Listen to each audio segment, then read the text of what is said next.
Struggling to focus even when you put your phone away is something almost everyone experiences.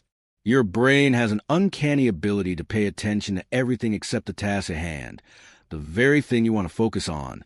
That textbook page you've glanced at 5 times without actually reading is a perfect example. I've been there countless times. But over the years, as I worked to become a valedictorian, while also being a varsity athlete, I discovered that the ability to focus is one of the most powerful skills you can develop. Focus is what separates achievers from dreamers. Everyone gets the same 24 hours in a day, but how you use those hours makes all the difference. Focus allows you to essentially stretch time, accomplishing more in the same amount of hours. By learning how to manage and direct your attention, you can dramatically improve your efficiency, which is how I manage to maintain a 4.8 GPA while still getting 8 hours of sleep every night. One of the first tricks I learned is that reading a textbook straight through is often the worst way to focus. Textbooks are dense and full of long blocks of text, which our brain perceive as boring and overwhelming. When we force ourselves to read them, our dopamine-driven brains resist and attention drifts. Instead, I start with chapter summaries, any bolded or highlighted terms, and then jump straight to practice problems or homework. These methods allow me to structure information into buckets or small, manageable pieces. It's like priming the brain with a framework, so that when I do go back to the full textbook, I already understand the context. Reading becomes less daunting, less boring, and far easier to focus on, because I know what I'm looking for. This approach also works with our modern short attention span brains. By learning in small, digestible pieces, we satisfy our dopamine cravings while building understanding. Another key technique for focus is meditation, which I consider one of the highest forms of mental training. Meditation trains the brain to direct attention intentionally, but it's common for the mind to wander during practice. The trick is not to get frustrated. When a distracting thought arises, imagine it as a cloud floating across the sky. Acknowledge it, and jot it down on a physical piece of paper to deal with later. Using pen and paper, rather than electronic devices, ensures that you're not introducing additional distractions. By observing thoughts without judgment, you prevent frustration from sabotaging your focus. You're training your brain to be aware of distractions without being controlled by them. Interestingly, some of my best ideas come during moments of daydreaming, and by writing them down, I can let them go and return to my work without losing momentum. A third strategy is breaking large tasks into smaller, more achievable goals, essentially running sprints instead of miles. Large projects like essays, math sets, or long readings can feel endless, which naturally makes your attention wander. Instead, set smaller goalposts that are easy to see and achieve.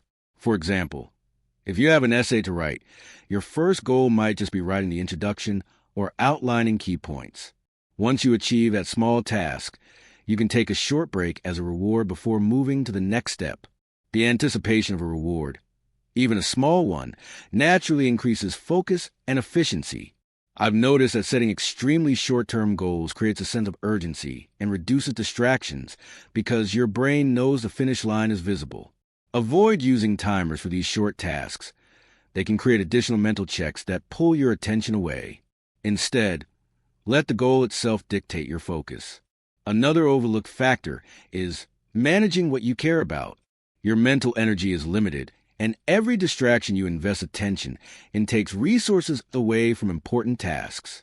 Social media, celebrity gossip, and trivial concerns can easily siphon away your focus. Learning to consciously limit what you care about, essentially your craps to give, frees up attention for meaningful tasks. Surround yourself with people who share your values and understand your goals, and set clear boundaries with friends during work or study sessions. Over time, your brain can learn to filter out external distractions and hyperfocus on what truly matters. It's like training a muscle. The more consistently you practice directing your attention, the stronger your focus becomes. Applying these techniques consistently can have a dramatic effect. Using short bursts of study with structured, manageable goals, combined with observation and management of distractions, improves both focus and efficiency. The brain, like a muscle, adapts to these practices over time. Your mind learns to work more effectively, taking in more information without being overwhelmed.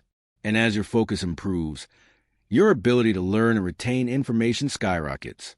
For additional help, I created a free time tracking workbook designed to make you aware of how your time is spent and help you reclaim your most precious resource, attention.